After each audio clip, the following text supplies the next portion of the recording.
Ladies and gentlemen, welcome to the player ratings for the game between the Tigers and the Pies at the G. A real just business type of win. Get in, get the win. Win convincingly enough in Collingwood terms. When do we ever pump teams outside of this season, outside of the Port game? Yes, we've comprehensively beaten other teams, great teams, by 30, 40 points. Like I think Hawthorn would have been around that margin. Brisbane was around that margin. Sydney, who were a once great side, was around that margin as well. So we've taken large scalps by large margins, and I think they carry more weight than just beating Richmond by, was it 42 points by the end of it? But this is the player ratings. We're going to look at the good and the bad. And we are going to talk about Darcy Moore first. And this guy, he just confuses me. The last few years, it's just bewildering. The volatility in his form and his tendencies around the ground just confuses me, is the way I want to paint this picture. I would say there was probably a 6 or 7 game period in this season where I saw 2023 Darcy Moore. It was after the Melbourne game where that was probably his worst game, if not today. And is it mentality? Is it intellect? Is it trying to do too much? Is it, mentality with regards to confidence? I don't know.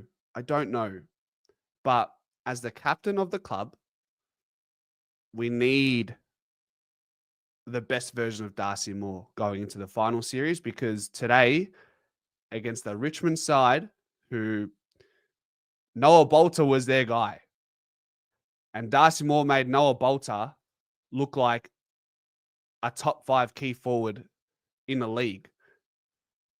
And that's not a hyperbole. He took 3 contested marks, 5 score involvements.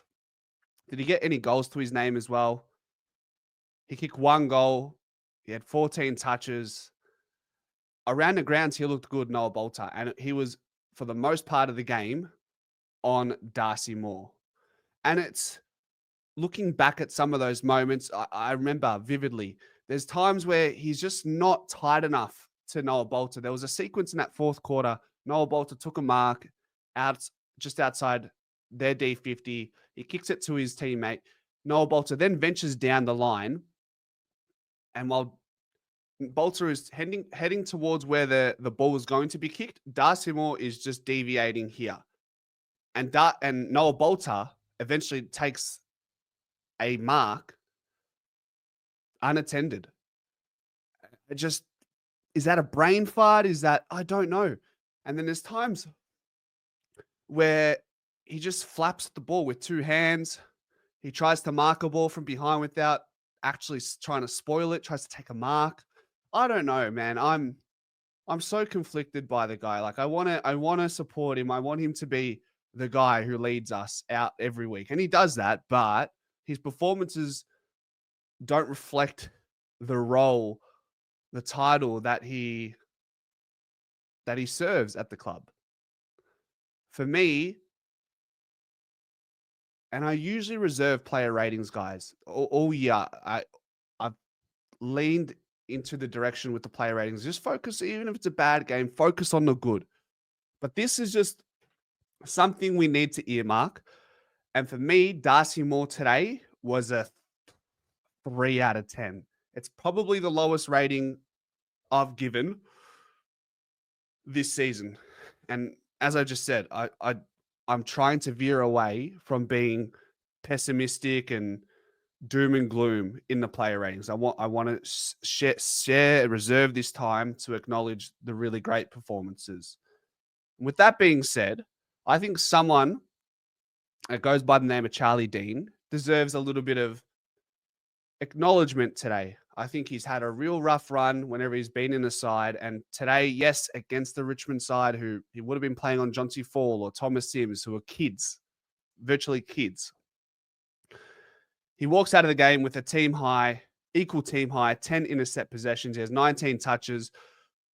He moves the ball well, which I've always said he's done so. He can even handball the ball well, which is a skill, believe it or not, regardless of whether you think it is or not. I think handballing is obviously an important part of the game. So I don't think I need to explain myself furthermore there. But I thought he intercepted well, and he maybe showed us a side where if he plays to that level, which is what we've seen,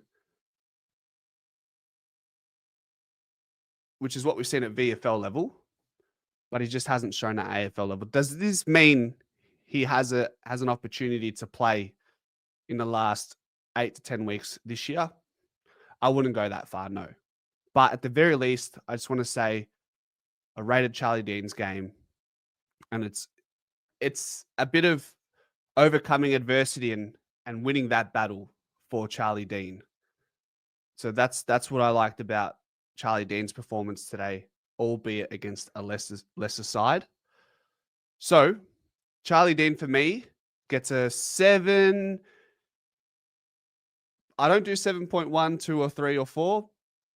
I don't think he's quite a 7.5 today. I'd still give him a 7. I'd give him a 7. And he played better than Darcy Moore, which I don't know. If you look at guys, look at it this way. Would Pendlebury, as a skipper back in his day, would he ever get a lesser rating by 5 or 6 points? Because we gave Darcy Moore a 3, we gave Charlie Dean a 7, right? So there's a 4-point differential there. Are we ever going to give that type of differential between a Scott Pendlebury and a Ned Long, for example?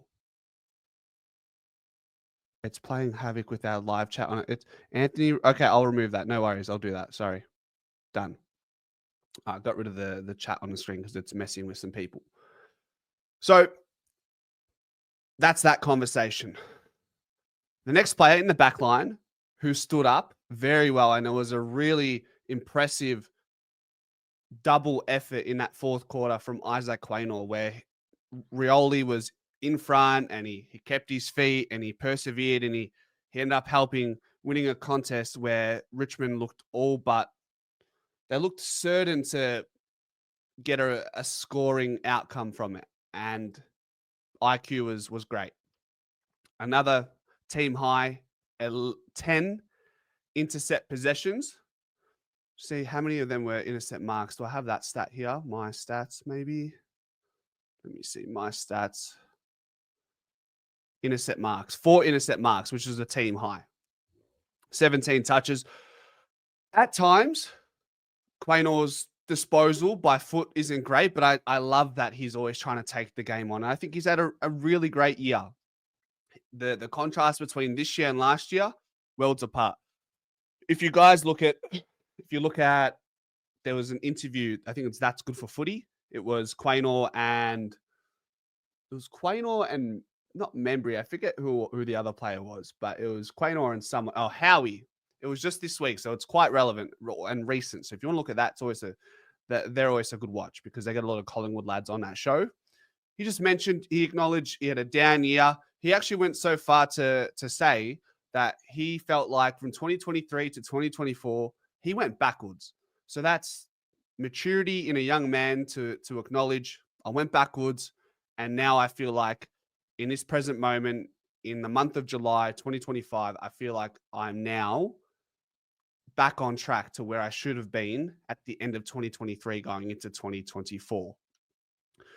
I'm going to give IQ an 8 out of 10. Just safe as houses. I feel like he really won contests in the back half, which balanced out the contest we were losing on the other side with Darcy Moore, if that makes any sense.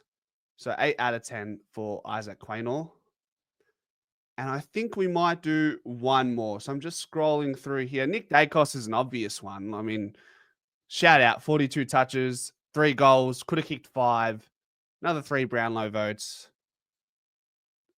He was so nonchalant about today's game, and yet he walks away with that stat line.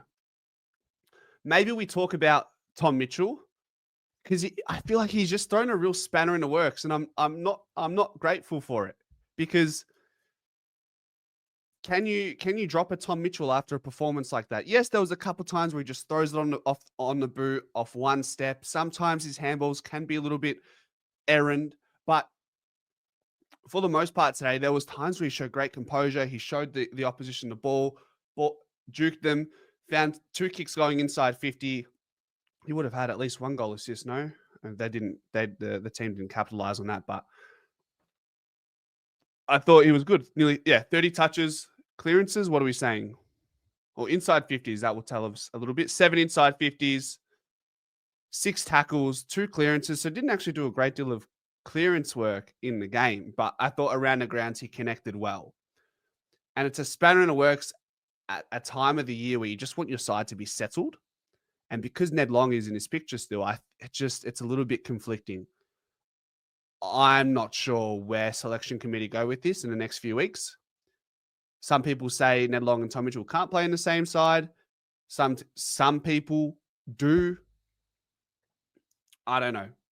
But all I know, at the very least, is we need to make a decision before Saturday, before the game against Brisbane. If you play Ned Long and Tom Mitchell against Brisbane and lose, there's going to be backlash, and you're going to have to make changes. I'd rather, if you're going to go with it, go in with it. But that's if you're going in with that, we're assuming you believe midfield coach in, is it Boydie? We're going to be led to believe that you think this is the midfield makeup that can take us into the final series. Some will beg to differ, but we'll find out whether they actually follow through with that. So, yes, I understand when DeGoey comes in, when he's available, maybe that's when a Tom Mitchell or a Ned Long make way, which is maybe why you could see both of them feature against Brisbane. But in the end, we will see. I felt like Ned Long's pressure was good. His tackling pressure was good. Had 6 clearances, which I think was a team high. It was 6 clearances. The problem was his kicking today at times. It was a little bit woeful going inside 50, but that's what Ned Long and Tom Mitchell are. We're not asking them to be those guys who kick it inside 50, and they did on multiple occasions. So Tom Mitchell gets an 8 out of 10, and I'd give Ned Long a 7 out of 10. So read into that however you wish, and that's what it is. Ladies and gentlemen, that is the player ratings. Let me know what you think in the comment section. And as always, go Pies.